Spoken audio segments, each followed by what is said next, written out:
started. So for those residents who, I know you said that maybe with your maiden name you'll be a little more known, but for just yourself personally, what exactly should people know about you in order? Let me step back. Again, just like, can you tell us a bit about you and just why you are fit for the role?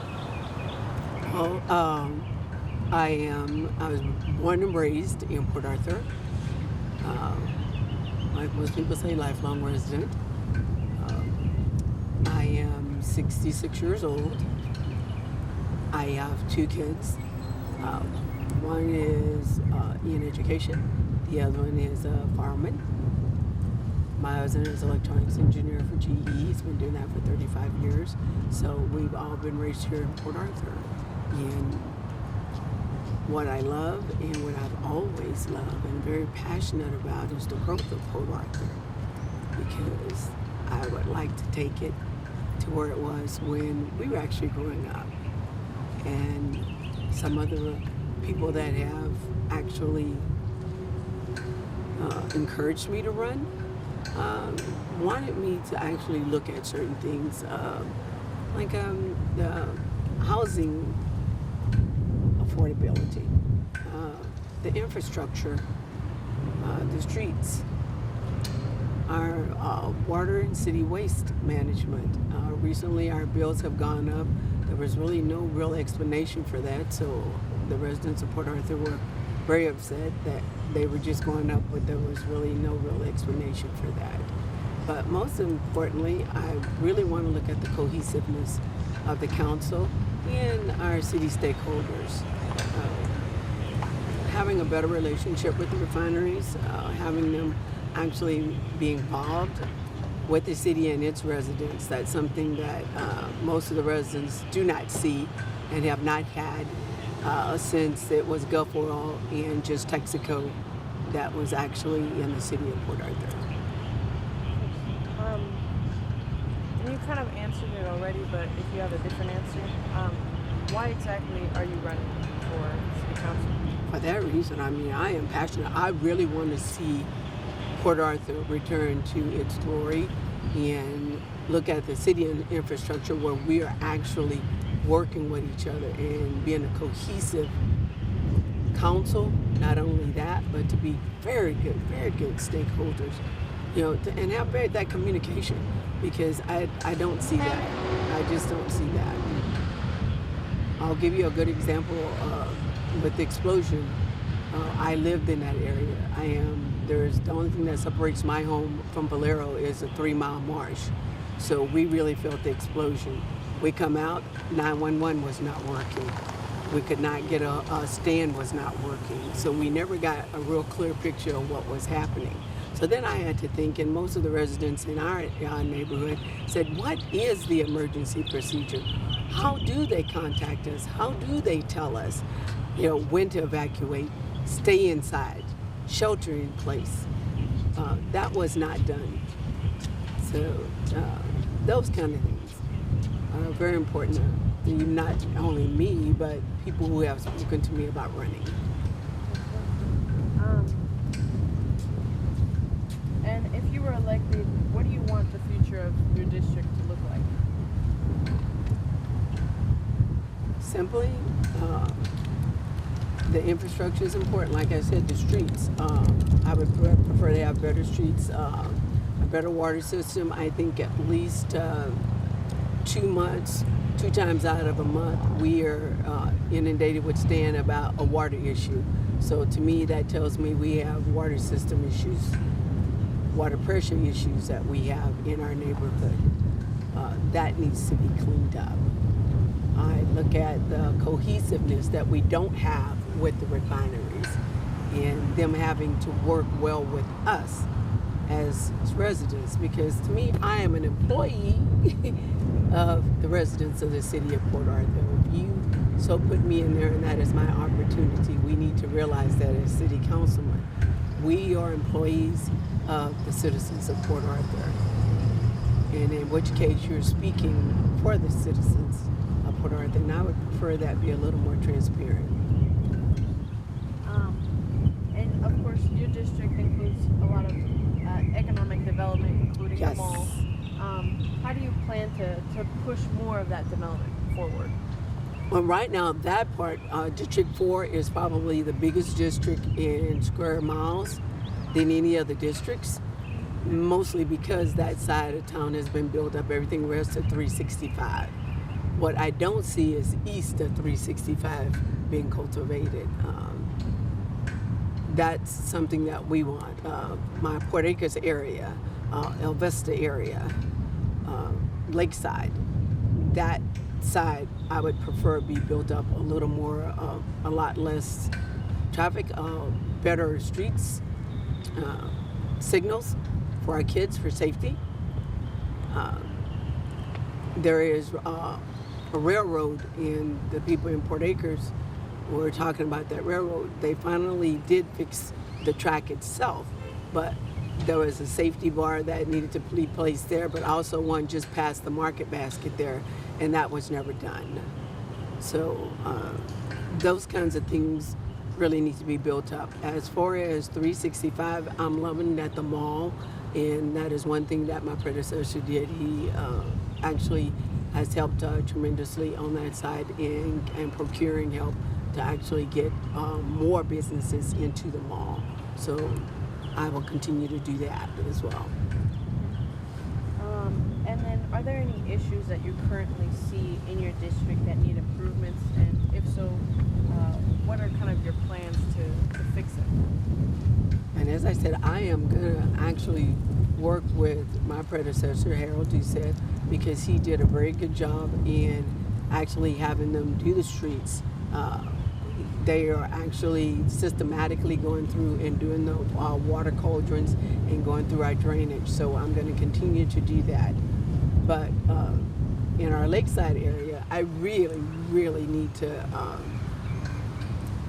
look at the cohesiveness again between industry and this stakeholders and the residents, because that's not forthcoming. Right now we have a pipeline that was going through Lakeside that we did not know about until they were already bringing the construction and bringing the materials to actually do it.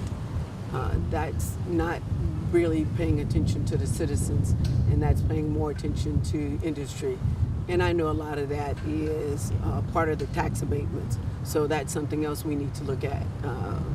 How much tax abatements are we giving? When are we giving those tax abatements? And who are we giving them to? And then what are we getting in exchange for those tax abatements? When you're talking about that pipeline, are you talking about the pipeline that's for the new energy plant? Yes. And so, can you kind of tell us a little bit about how will you keep yourself accessible to residents when if you're elected? Two things. I really want to have at least every other month what we call a town hall meeting. But one thing my predecessor did, and did quite effectively, is that he had a website. And so in our neighborhood and just in that district, they can actually sign up and go to the website and actually give him the problems. I am going to continue that because, again, you need to know what the citizens are thinking. It's not about you. It is about teamwork. I truly believe we are better together. And then last question, why should voters choose you? I have 23 years of political experience in school district, and concurrently about 12 years experience in city government. In the school district, during my presidency, I managed and actually budgeted for over $180 million. That is our budget annually. I did that for 23 years. As city, I am currently on the Construction and Board of Adjustments and Appeal. I've been on there for 8 years. I have been part of the city charter for 2 terms. I have been a part of planning and zoning and the beautification. So the actual city part, I've made sure that I am part of it. But community-wise, and I say in the community, I love my community service. I am a Delta Sigma Theta. I am also Top Ladies of Distinction in the National Council of Negro Women. All those organizations target the youth in inspiring, cultivating, and educating. The National Council of Negro Women specifically target our Black young women. We actually do it on the basis of health equity, educational opportunities. We look at the social and economic differences, but we also do social and civic engagements with them as well. The Top Ladies is a distinction. We do mentorships. We start with our kids from the 9th to the 12th grade and follow them, take them during the summers, to different colleges, so they can actually understand that, there's a bigger place than Port Arthur, Beaumont, and they can actually see that. That helps them dream. And where there is a vision, there's a dream. And where there's a dream, people will continue to grow. And I love that. Chuck Vincent is also running, but declined an interview with 12 News. According to Facebook, his campaign is focused on working with residents and city officials to get things done and fix infrastructure. In posts, he points to his past involvement during Hurricane Harvey as he emphasizes his dedication to residents. And so first things first, can you kind of tell us a little bit about yourself and why you're fit for this position? Yes, ma'am. So I'm 35 years old. I'm a native Port Arthuran, and I went off to the University of Houston where I studied accounting. I got graduate and undergraduate degrees there, and I lived in Houston for about 10 years before returning back home. And the entire time that I lived in Houston, I was still very actively involved in advocacy and in just being an involved citizen, even while I was living in Houston. So it was kind of a matter of time before I ended up running for office. And so really it was kind of just the perfect storm. Me living here now, or again, me working here in the city and having a lot of visibility into what goes on. So now is just the perfect time for me to run, given my position in the community, as well as, given my position in the community, as well as a lot of the advocacy work that I do, it was just the right time. And can you tell us again, why are you running? So I'm running because I'm 35 years old, which is the average age of a Port Arthuran. And unfortunately, our city leadership has not truly reflected that of the citizens of the constituency in which they serve in a very long time. As one of the people, or as one of the members of the generation that watched Port Arthur kind of fall from glory, like deteriorate from what it was when we were children, we know it can't quite be what it was, but we know that it can definitely be better than what it is. And we're the ones trying to buy and build homes and raise families here and establish a quality of living here. And there are a lot of obstacles that are in the way of us doing that. And I think some of it starts with the direction that the city is moving in and the tone that we've set at the top when it comes to city leadership. Of course. And you kind of mentioned how you want to see the future, but again, if you're elected, what is the future that you'd like to see for your district, and how are you going to make that possible? So the future that I would like to see for my district is really just one of the citizens being informed, being properly informed about what's going on in the community, what industrial projects are taking place, because District 4 is probably the most civically engaged district of all four that we have here. The voting precincts that rest within that district are the most active voting precincts, and that's historical.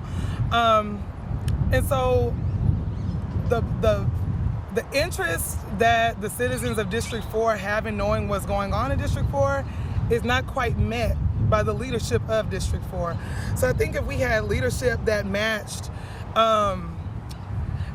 the engagement and the involvement of the people that live in the district, then we could definitely move some things forward, and the people would feel less frustrated, less apathetic, and just more like team players in this, and more like they have a stake and a say in what happens to them, and a stake and a say in their futures. Of course. And then, of course, District 4 includes a lot of economic development, like we've seen with the mall included in that. And how do you plan to push forward more of that development? So I did sit on the Economic Development Corporation of the City of Port Arthur. I sat on that board for about 3 years, had to relinquish my position as a matter of running for office, but I loved my time there. And that coupled with my business experience, so I have 10 years of steep operational business experience, and that's currently what I do for the Port Arthur Independent School District. And so I think that I have a unique perspective of how to grow an economy, of how to attract business. And then also part of my perspective is not quite that unique. It's really just what makes sense. You know, we can't attract businesses if we're not taking care of what we currently have. And we can't attract businesses if we don't make ourselves attractive. And so some of that, I consider that to be just very simple ABC, like 1, 2, 3, very easy concepts to understand, but for whatever reason, we as a city have not been successful in implementing that and showing that to the business community. So I feel as though with my passion, with my expertise, and with my experience, I can kind of bring some of that to the city council. And as you mentioned, the District 4 has quite a bit of commercial and retail businesses in that space, and I am not a stranger to partnership, collaboration, sponsorship with corporations. So I see that as something that will be very easily attainable as long as it's structured in a way that benefits Port Arthur. And then you kind of mentioned it a little, but are there any issues that you currently see in your district that you'd like to see improved?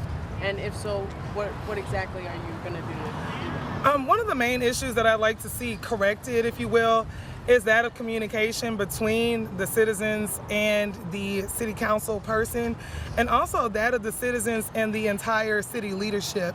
There are very many ways in which communication has failed. Communication has been late, it has been delayed, or has been non-existent about the things that are going on in the city that affect the everyday lives of the citizens. Things that, you know, a project going on that's going to shut your street down or going to cause the city to have to cut the water off or in your neighborhood or cut the power off. Like those types of things that truly impact and impede your daily living. I think that we can do much better with the communication from a district standpoint as well as a city standpoint.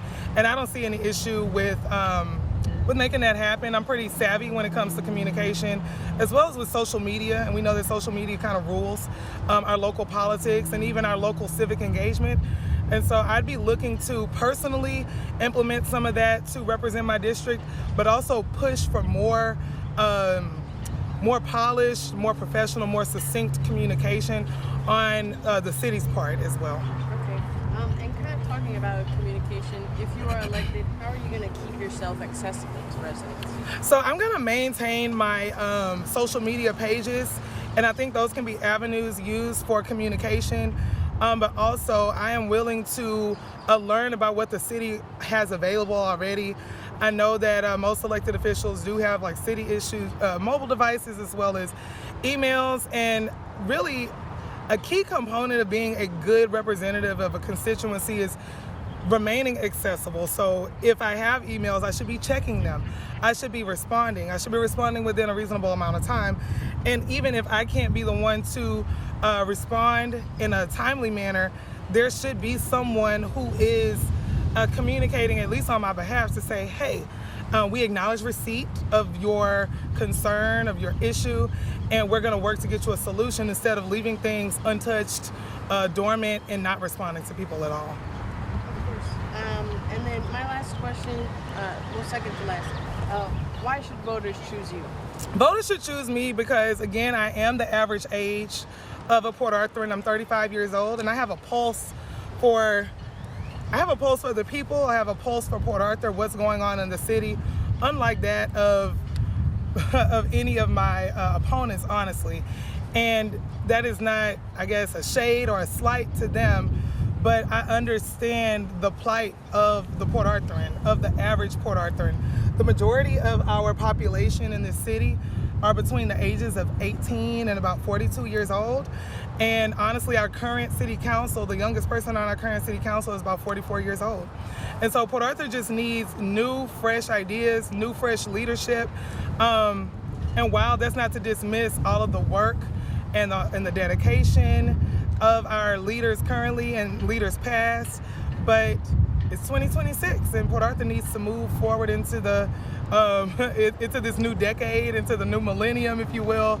The millennium started 26 years ago and Port Arthur is kind of stuck in the last one. So we just need people like myself who have a breadth of knowledge and experience. I'm very well traveled, been all over the world literally for my previous occupations.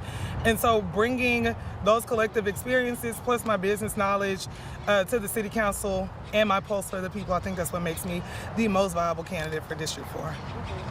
And then this will be my last question. It wasn't initially a question that I had asked to the other candidate, but she did answer it within one of her questions, so I wanted to give you the opportunity as well. Okay. One of the things that she did mention was the addition to industry in your district, including that of the newest energy plant that some of the folks of Lakeside neighborhood have been really concerned about. They've seen pipelines just laid about in front of their neighborhood, and they say that they weren't fully informed about that project coming forward, and they've been upset about that. And I wanted to see what, if you were to be elected, how would you be able to kind of help that connection with your constituents and also kind of that refinery industry getting back? Right, so the extent of my career has been very heavily steeped in petrochemicals and oil and gas. And it's not lost on me that when things like this happen, when local industry is allowed to encroach upon people's residential, their personal property, that is not something that happened by accident. It's not something that happened overnight even. These are decisions that were made, years ago. These are things that were approved by our local county commissioners. These are things that were made aware to our local government, our city council members.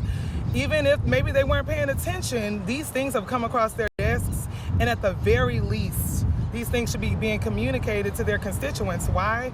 Because this is what impacts their daily lives. I've said many times along the campaign trail that, people in Port Arthur and other cities, you have to call downtown to get permitting to dig in your own backyard. However, in this instance, we weren't even made aware that local industry was going to be, coming in our backyards with many excavators overturning dirt to lay pipelines. And I think that is completely unfair. I think it's disrespectful, and I think it's negligent on the part of our elected officials to allow things like this to continually, this is not the first time, but to allow things like this to continually happen to the constituents without even giving them a fair warning, let alone a voice in it, but not giving them a fair warning. And so the advocacy piece of my platform is definitely centered around that type of leadership that listens, but not just leadership that listens, leadership that informs the people of what's going on and what's going to affect you.